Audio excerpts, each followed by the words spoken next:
अस्सलाम वालेकुम जी। अब हम आपको इन्फॉर्मेशन देते हैं बच्चों से मुतालिक कि जो अपनी फैमिलीज़ को साथ लेके जाना चाह रहे हैं, उसमें किस उम्र के बच्चे जो हैं वो उसका कितना हज पैकेज है और उसके लिए क्या रिक्वायरमेंट्स है, क्या डॉक्यूमेंटेशन होगी और 2 साल से जो ज़्यादा उम्र के बच्चे हैं उनकी क्या सूरत हाल होगी, वहाँ पे उनकी सेटिंग क्या होगी और पाकिस्तान में कौन कौन सी डॉक्यूमेंटेशन उनके लिए करनी है, इसके मुतालिक हम आपको आगाह करते हैं। आपने हमारा चैनल सब्सक्राइब नहीं किया तो प्लीज़ सब्सक्राइब कर लीजिए और बेल आइकन भी प्रेस कर लीजिए ताकि आपको हज और उम्रा से मुतालिक इन्फॉर्मेशन मिलती रहे और ख़ुसूसी तौर पर ये वीडियो बच्चों से रिलेटेड है। अब चलते हैं इस सब की तफसील की तरफ। जी, हम आपको सबसे पहले ये बताते हैं कि कौन सी उम्र के बच्चे शीरख्वार बच्चों में कंसिडर होंगे और उससे बड़े बच्चे जो हैं वो उनको जो पैकेज और सहूलतें मिलेंगी वो कौन सी है। सबसे पहले तो ये है कि 2 साल से कम उम्र बच्चे, यानी जो बच्चे 2 अगस्त 2021 से बाद पैदा हुए हैं वो बच्चों में कंसिडर होंगे और उनको हम शीरख्वार बच्चे कहेंगे।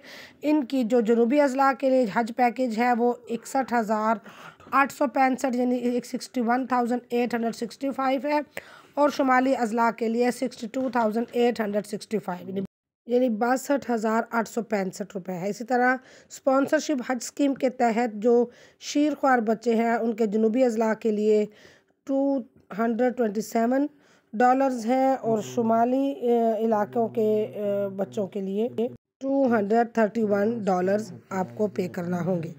बाकी जो तमाम दस्तावेज़ात हैं, पासपोर्ट वगैरह, वो आपने प्रोवाइड करना होगी। सिर्फ हज पैकेज में आपको कंसेशन दी जाएगी।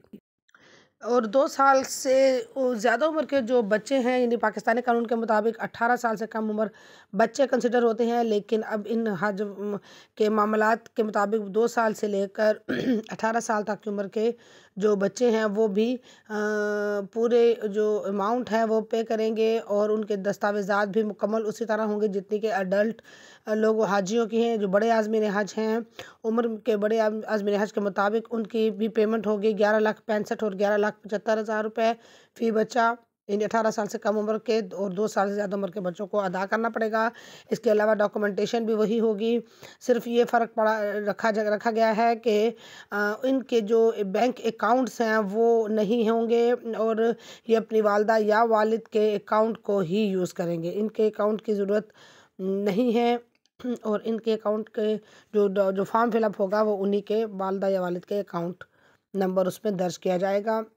उनका दरख्वास्त फ़ॉर्म अलग होगा और तमाम तर तफसीलात उनकी अलग से उसमें मेंशन की जाएंगी। वैक्सीनेशन के मुताबिक आपको बताएं कि जो 10 साल तक के बच्चे हैं और 5 साल तक के बच्चे हैं उनकी भी वैक्सीनेशन जो महकमा सेहत ने प्रोवाइड की है वो उनकी ज़रूरी है और वो उनके वैक्सीनेशन कार्ड्स भी आपको प्रोवाइड करने होंगे जिस उम्र के बच्चों तक हुकूमत ने वैक्सीनेशन प्रोवाइड की हुई है। इसके अलावा उनके वैक्सीनेशन कार्ड ज़रूरी हैं और बायोमेट्रिक की बात करें तो 6 साल से जो कम उम्र बच्चे हैं उनकी बायोमेट्रिक की ज़रूरत नहीं है। इसी तरह 80 साल की उम्र से ज़्यादा जो लोग हैं उनकी भी बायोमेट्रिक की ज़रूरत नहीं है। इनको मुस्तस्ना करार दिया गया है क्योंकि उनकी जो फिंगर्स हैं उनके ऊपर जो लाइनिंग होती है, जो उनके ऊपर निशानात होते हैं, जो उनकी फिंगर की निशानदही करते हैं वो प्रॉपर बनी हुई नहीं होती है। तो इसलिए 6 साल से कम उम्र बच्चों की बायोमेट्रिक से मुस्तस्ना करार दिया गया है और 80 साल से ज़्यादा उम्र के लोगों को भी बायोमेट्रिक से मुस्तस्ना करार दिया गया है। बाकी ये भी है कि उनको तमाम तर सहूलतें वो दी जाएंगी जो एक 18 साल से बड़ी उम्र के हाजी को दी जाएंगी। वहाँ पर जो उनके लिए बेड भी प्रोवाइड किया जाएगा उनके रूम में, यानी जो मुश्तरका रूम होगा। अगर बच्ची है तो ख़वातीन के साथ होंगी और अगर लड़का है तो आदमियों के साथ अलग अलग उनके रूम्स होते हैं, अलग अलग सेक्शन होते हैं तो उसमें रखा जाएगा। उनको अलग से बेड, खाना पीना और तमाम तर वो सहूलतें दी जाएंगी जो कि दूसरे हाजियों को, बड़े हाजियों को दिए जाएंगी।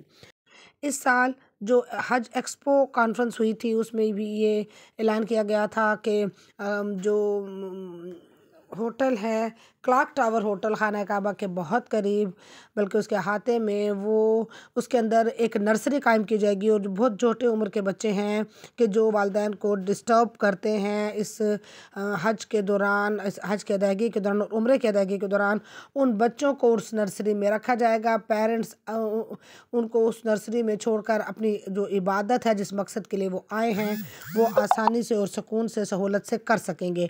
नर्सरी में जो बच्चे रहेंगे उनको उनकी उम्र के मुताबिक तमाम तर सहूलतें फ़राहम की जाएंगी। उनके लिए आया होगी, उनके लिए बाकी नर्सेज होंगी और तमाम सहूलतें होंगी। जबकि जो उनमें थोड़ी बड़ी उम्र के बच्चे हैं उन्हें इस दौरान दीनी मालूमात फ़राहम की जाएगी तस्वीर के ज़रिए, या उनकी अपनी ज़ुबान में उन्हें इंफॉर्मेशन दी जाएगी ताकि वो दीन से आगाही हासिल कर सकें। इसका मकसद ये है कि पेरेंट्स जो हैं वो वालिदैन आराम से सुकून से अपनी इबादत कर सकें और उनको बच्चों की परेशानी ना रहे। लेकिन एक बात आप जहन में रखिएगा कि वहाँ तमाम तर जो सहूलतें फ़राहम की जा रही हैं उसके लिए आपको अलग से पेमेंट करना होगी, और जो कि रियाल में होगी, तो इसके लिए आपको बहुत सारे रियाल अपने साथ लेके जाने होंगे। लेकिन ये वज़ाहत करती चलूँ कि जो पैकेज हज पैकेज में बड़ों के लिए तमाम तर सहूलतें हैं वो बच्चों के लिए भी मौजूद हैं। अगर आप वहाँ पे कुछ एक्स्ट्रा कुछ इजाफ़ी सहूलतें हासिल करेंगे, जैसे वॉकर की सहूलत है, ट्रॉली की सहूलत है, या फिर वो जो व्हील चेयर्स की सहूलत है, इसके अलावा वो जो नर्सरी की सहूलत है, तो इसके लिए आपको अलग से पेमेंट करना पड़ेगी। और जो हज पैकेज दिया गया है सरकारी तरफ से, गवर्नमेंट की तरफ से, उसमें वो तमाम सहूलतें मौजूद हैं जो कि बड़ों के लिए है, जिनमें उनकी ट्रांसपोर्टेशन, उनकी खुराक बच्चों की, और उनकी सीट्स का, जहाज़ का टिकट, उनकी हेल्थ के तमाम तर मामलात और बाकी तमाम तर गाइडेंस जो है वो उसमें मौजूद है।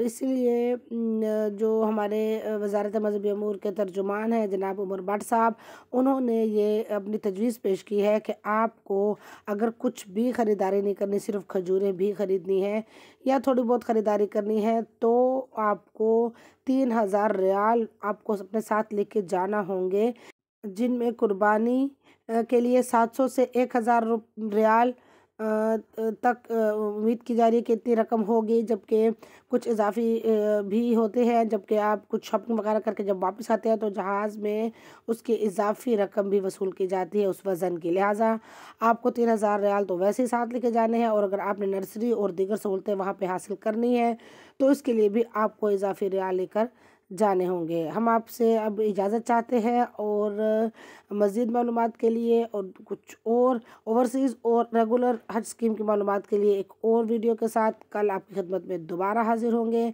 जिसमें आपको हम तमाम तर तफसीलात और सहूलियात बताएंगे कि जो हुकूमत ने उनको फ़राहम की हैं ताकि ज़्यादा से ज़्यादा आज़मीन हज इस साल हज की अदायगी के लिए जा सके। अगर आप ख़ुसूसी तौर पर हमें अपनी दुआओं में याद रखिएगा। बहुत शुक्रिया। अल्लाह हाफ़िज़।